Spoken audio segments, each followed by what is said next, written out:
pessoas. A declaração polêmica de Gilmar Mendes em Paris. No dia 14 de outubro passado, num evento para a bolha de empresários brasileiros em Paris, o decano do STF, Gilmar Mendes, fez uma declaração polêmica, é verdade, mas que se constituiu numa verdadeira confissão, algo que já se sabia, ou seja, a eleição de Lula se deveu a uma decisão do Supremo Tribunal Federal. Sim, porque o Molusco foi condenado em 2 processos, com a confirmação da pena pelo STJ em um deles, o caso do Triplex em Guarujá, pela qual ficou preso 580 dias em Curitiba, mas foi libertado em novembro de 2019, após o STF decidir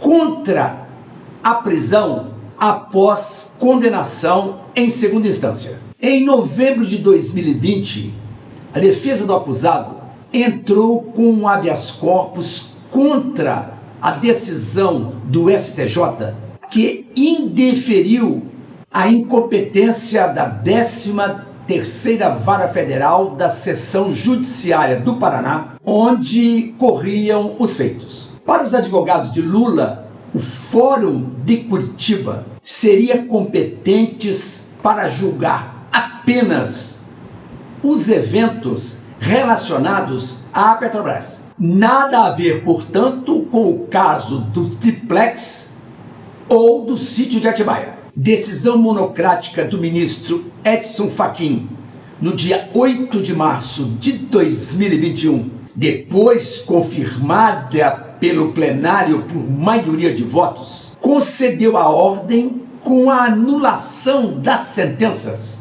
e remessa dos processos à seção judiciária do Distrito Federal. Quando as ações foram lá reiniciadas, já estavam prescritas. O debate no caso da incompetência territorial da Vara de Curitiba girava em torno da interpretação do artigo 70 do Código de Processo Penal. Ou seja, a competência para julgar o crime, em regra, é do lugar onde foi perpetrado. Nos casos de Lula, a acusação era de receber vantagens indevidas da empresa OAS. Ora, se Lula exercia as funções em Brasília, a OAS era sediada em São Paulo e as supostas vantagens teriam sido pagas em Guarujá, em Atibaia ou São Bernardo, não haveria motivo para o julgamento ter ocorrido em Curitiba. Acresce-se ainda que os atos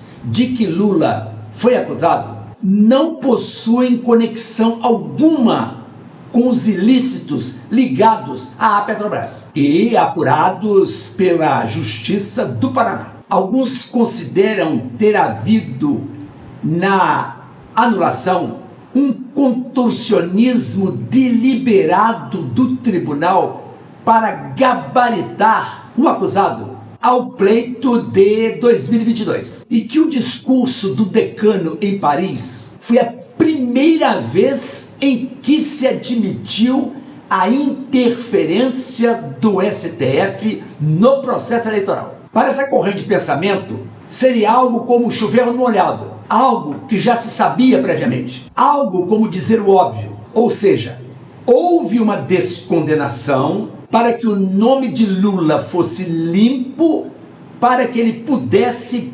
participar do certame. No rigor técnico, todavia, é preciso lembrar que a Corte somente atua quando provocada. Quer dizer, a jurisdição é inerte, não trabalha por iniciativa própria. Ora, no caso, a defesa atuou legitimamente em prol do seu cliente, usando o remédio heróico do habeas corpus contra a decisão do STJ que não aceitara a incompetência da justiça paranaense. O STF se comportou na espécie como um árbitro superior na decisão de uma situação concreta, em grau de recurso. Na verdade, a fala de Gilmar Mendes é reflexo da sua característica de juiz eloquente, tanto fora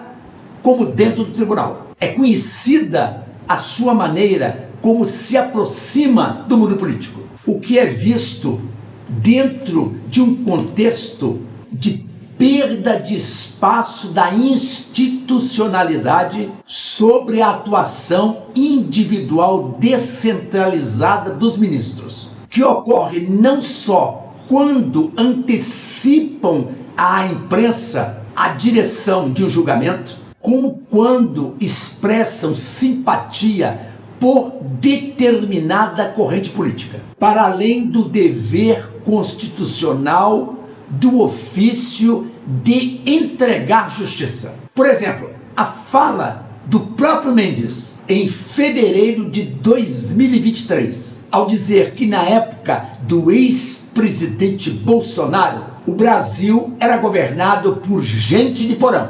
Também a declaração do atual presidente da Corte, Luiz Roberto Barroso, no Congresso da UNE em julho deste ano. Nós derrotamos o bolsonarismo para permitir a democracia e a manifestação livre de todas as pessoas. Estas manifestações midiáticas ocorridas no cenário de fundo de um judiciário ativista retratam o poder individual solitário de cada ministro, com gabarito e autoridade suficientes para moldar a política naquilo que Diego Arguelles e Leandro Ribeiro, em artigo na revista do SEBRAP, denominam de ministocracia. A propósito, se você quiser conhecer mais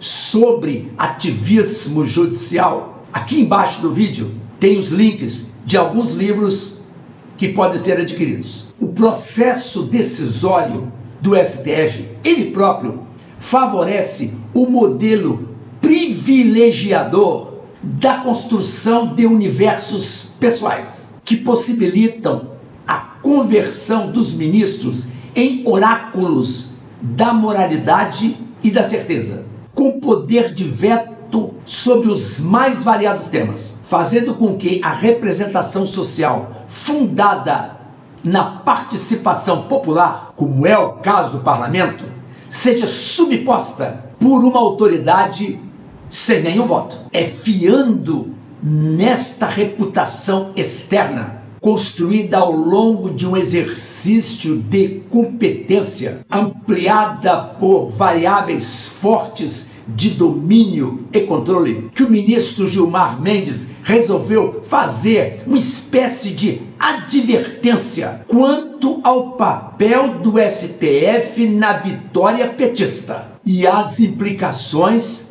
daí decorrentes. E mais ainda, disse Sua Excelência, se a política voltou a ter autonomia, isso se deve ao Supremo Tribunal Federal. Para bom entendedor, este foi o Soletrando Direito de hoje. Faça sua inscrição no canal para ajudar na sua consolidação. Dê o seu like, dê o seu joinha, deixe o comentário aqui embaixo, ative as notificações e compartilhe o vídeo com os amigos das redes sociais. Grato pela audiência. Tchau!